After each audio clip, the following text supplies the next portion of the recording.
ইন্না লিল্লাহি ওয়া ইন্না ইলাইহি রাজিউন। সম্মানিত প্রিয় বন্ধুগণ, ম্যাডাম খালেদা জিয়া তিনি আর নেই। দোয়া করি যে আল্লাহ পাক রব্বুল আলামিন ওনাকে মাফ করে দিয়ে জান্নাতুল ফেরদাউস যেন নসিব করেন, আমিন। কি আমাদের কথা মিলল তো? আমরা আগেই জানতাম ম্যাডাম খালেদা জিয়া অনেক আগেই তিনি মারা গেছেন।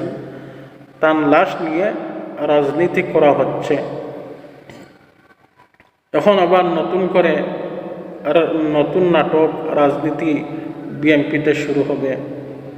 আর লাশটা এতদিন রাখা হয়েছিল তারেক জিয়ার জন্যে, আমরা আগেই বলেছিলাম। সম্মানিত প্রিয় বন্ধুগণ, ম্যাডাম খালেদা জিয়া নেই। এখন জনগণ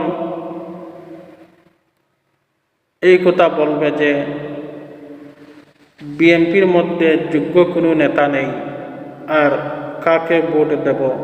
এখন একবার দেখি না বাংলাদেশ জামাত ইসলামকে।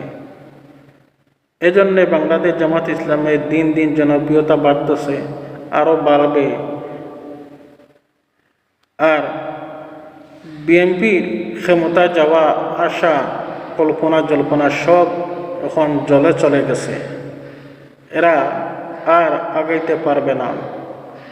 আর তারেক জিয়া, তিনি তো একজন,